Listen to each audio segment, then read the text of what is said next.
Okey, jadi ada soalan lain? Soalan kedua sebelum kita berhenti rehat. Okey. Okay, Assalamualaikum. Saya Nurafida Muhammad Azlan daripada SM Metropolitan University College. Saya ingin bertanya kepada atlet negara yang baru saja menangi pihak tanya emas. pada atlet. Okey, kalau itu saya kena berjalan sekejap. Pada siapa? Pada Cik Farah. Farah, okey. Okey, teruskan dengan soalan. Okay, ianya sekadar soalan, diharap tidak menyinggung perasaan lah. Okey. Soalan saya, apakah tujuan sebenar atlet negara memburu pingat emas? Adakah untuk mengharumkan nama negara ataupun sekadar untuk kepentingan atau keuntungan diri sendiri? Itu saja. Sekian, terima kasih. Okey, Farah. Assalamualaikum. Okey, ada. Assalamualaikum dan salam sejahtera. Pada pendapat saya rasa Sekejap, ya. Pinjam. Ataupun saya boleh pinjam mic lain dulu? Okey, sekejap. Okey. Assalamualaikum dan salam sejahtera. Pada pendapat saya, kami sebagai atlet, kami ingin pingat itu actually untuk dua-dua actually ada. Kami ingin mengharumkan nama negara atau sebab sukma ini nama negeri dan juga kepada kepentingan kami. Sebab kami sebagai atlet, kami ingin untuk mencapai terbaik untuk diri sendiri. Tapi kami buat bukan untuk diri sendiri saja, tapi untuk keluarga kami, untuk negeri kami, untuk negara kami, untuk orang yang sokong kami dan untuk semua orang yang menjadi sokongan kepada kami. So, jawapan saya adalah untuk dua-dua.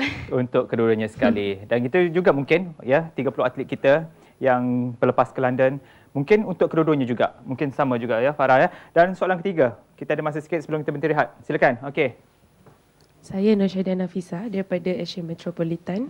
Saya nak tanya, adakah insentif 2 juta yang ditawarkan kepada pemenang pingat emas Olimpik memberi tekanan kepada atlet itu sendiri?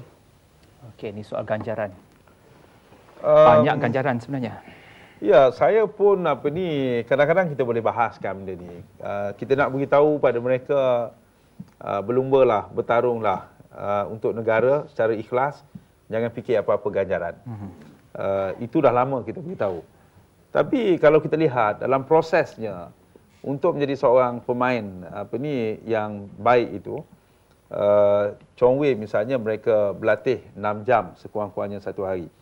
3 jam berapa kali seminggu kena pergi ke gym. Saya pernah tengok antara mereka yang berlatih dalam badminton ni, dekat gym selain pada angkat berat, kuatkan otot-otot yang tertentu, dia belajar macam mana nak speed. Jadi berlari atas treadmill tu dan dia tekankan speed, stop sekejap, sambung balik dan jatuh, collapse, pensan. Saya nak pergi tolong, dah tak apa, dia bangun sendirilah. Macam tu susahnya. Jadi untuk bertarung ni, orang tengok masa hari tu, apalah lembik, apalah ini. Tapi proses untuk menguatkannya adalah merupakan satu proses yang begitu lama dan sukar sekali. Untuk menjadi seorang yang menjadi penerjun misalnya, setiap pagi pukul 6 pagi mereka sudah berada di kolam renang. Saya tanya berapa orang 6 pagi dah mula berada di bawah shower pun kita rasa sejuk. Dia dah kolam renang, dia bangun pagi lagi. Setiap hari begitu selama bertahun-tahun kerana nak berikan emas pada negara. Supaya sekurang-kurang kita baca, Malaysia dah dapat emas, dah dapat. Malaysia ada orang yang pintar, ada. Orang yang lebih cergas, ada. Orang yang lebih yang higher, faster, stronger, ada. Untuk kita. Tapi saya rasakan bahawa sekurang-kurangnya kita katakan bahawa mereka telah berkorban sebegitu rupa. Mungkin berjaya, mungkin tidak berjaya. Kita katakan apa salahnya sekiranya kita juga berilah sedikit sumbangan pada mereka. Kalau sedikit seorang rakyat Malaysia ada 27 orang, bagi RM1 seorang sepatutnya 27 juta, bukannya sejuta. Kalau sepatutnya orang tak kerja, ambil separuh saja yang bekerja, sepatutnya sudah berbelas juta dapat ditawarkan pada mereka. Tak apalah, tak dapat sebanyak itu, ditawarkan hadiah skim hadiah kemenangan Syakam 1 juta bagi emas yang pertama. Saya rasa itu adalah sedikit kalau dibandingkan 28 juta rakyat Malaysia untuk kita serahkan pada seorang. Itu pun kalau dia menang. Pendek kata ia berbaloi. Berbaloi. Okay. Yang nak bagi 2 juta, dia ada satu orang yang punya syarikat yang dirasakan dia mendapat keuntungan yang besar daripada negara Malaysia yang aman ini, negara Malaysia yang boleh memberikan kehidupan yang baik. Apa salahnya kalau dia nak berikan 2 juta jongkong emas? Jongkong emas. Ada juga yang memberikan pelbagai.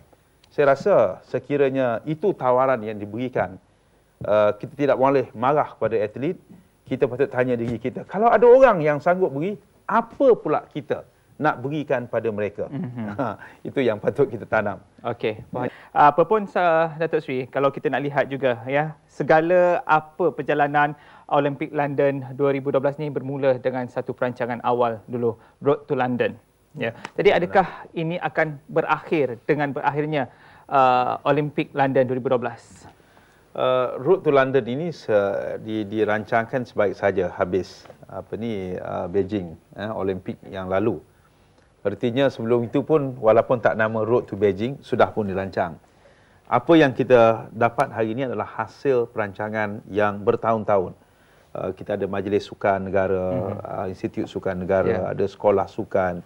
Sekolah sukan ni mula dibina idea daripada Yang Amat Berhormat Datuk Seri Perdana Menteri kita sewaktu beliau menjadi Menteri Belia dan Sukan dulu. Waktu tu usianya dalam 30-an dia dah berfikir, saya jadi Menteri Belia Sukan bukan waktu belia dah tua dah. Artinya idea Datuk Najib tu begitu lama dan kita lihat kejayaannya dapat kita peroleh hari ini. Balik daripada London, kita kena start berfikir tentang Olimpik yang akan datang. Olimpik yang akan datang ialah yang akan diadakan di Brazil, di Rio de Janeiro dalam tahun 2016. Dan sebenarnya setengah daripada disiplin itu sudah pun dimulakan sekarang. Misalnya di Rio, salah satu daripada disiplinnya ialah golf. Golf diperkenalkan dalam sukan tahun 2016. Saya difahamkan di bawah Majlis Sukan sudah pun mengenal pasti dan antara mereka ada yang telah pun ditempatkan di tempat-tempat yang penting di luar negara dan sebagainya untuk kita sandarkan bahawa lepas ini inilah orang yang akan menjadi pemain-pemain ataupun atlet kita dalam tahun 2016. Sekarang ni yang golf tak ada lagi di London.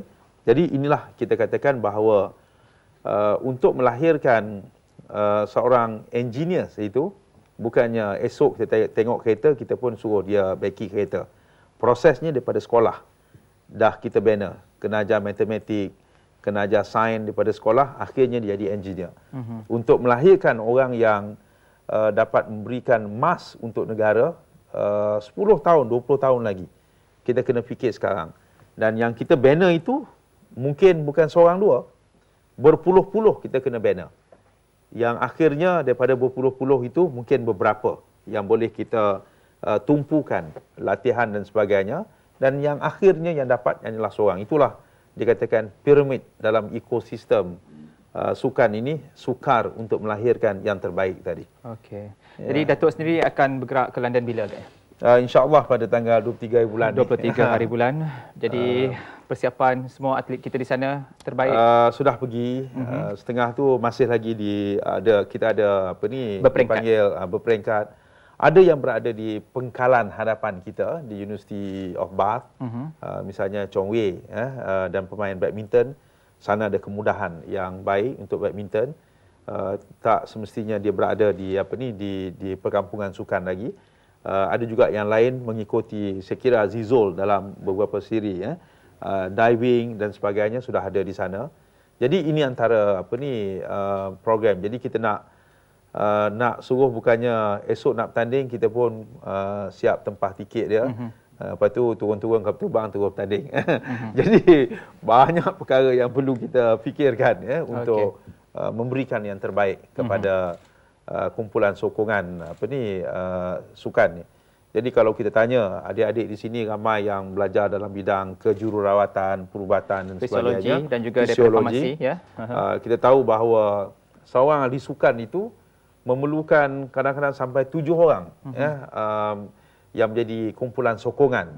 Jurulatih dia, psikologis dia, fizioterapis dia, dia punya pengurus dia, macam-macam lagi. Jadi nak ada seorang itu, ada 7-8 orang di belakangnya bagi membolehkan dia memberikan yang terbaik. Jadi ini sukan memberikan juga peluang pekerjaan kepada ramai orang yang tidak semestinya atlet itu sendiri. Semua mengangguk, setuju. Patut dulu masuk sukan. Ada seorang tu tadi daripada bola jaring tapi berhenti peringkat kebangsaan. Ya, ada seorang. Okey Datuk Sri, kita nak mengakhiri tirai kita pada malam ini. Jadi bagaimana kalau 30 atlet kita ni boleh berkorban tenaga, masa mereka untuk 27 juta rakyat Malaysia, bagaimana mereka untuk melahirkan sokongan mereka? Ada channel ataupun saluran tertentu daripada Kementerian Belia sendiri? Oh, channel RTM kita Salah tahu satunya adalah penyiar channel rasmi yang terbaik. Jangan lupa pada RTM dulu, kini dan selama-lamanya. Dan juga kami sendiri daripada KBS dan beberapa saluran-saluran lain. Kita rasakan bahawa sudah tentu Olimpik kali ini lebih meriah. Olimpik kali ini akan memberi harapan, tetapi kita melihat antara falsafah yang paling penting. Olimpik menyatukan bangsa-bangsa dunia. Simbol bulatan yang berrangkaian antara satu sama lain, bahawa simbol bahawa kita saling berdampingan, saling berganding bahu. Olimpik bukan untuk tujuan kita bermusuh, tetapi merapatkan hubungan kita. Jadi kalau semangat Olimpik itu diterapkan dalam kehidupan kita, kita bersaing untuk mencapai yang terbaik dan kita tidak berbalah sesama kita. Ini yang terima terbaik kasih daripada Datuk Sri Olimpik kerana itu bersama sendiri. kita. Jadi kita harapkan 27 juta rakyat Malaysia terus memberikan sokongan kepada 30 atlet negara yang akan mula bersaing di peringkat Olimpik. Jadi kibarkan jalur gemilang bukan saja dalam bulan kemerdekaan ini yang bermula semalam 17 hari bulan Julai, tapi sehinggalah pada tanggal 16 September Hari Malaysia, dan juga pastinya untuk atlet negara kita. Jalur gemilang yang direka oleh Allahyarham Muhammad Hamzah ini pastinya simbolik kepada identiti bangsa negara kita. Kibarkan dan pasti kita akan berjaya. Assalamualaikum dan jumpa lagi.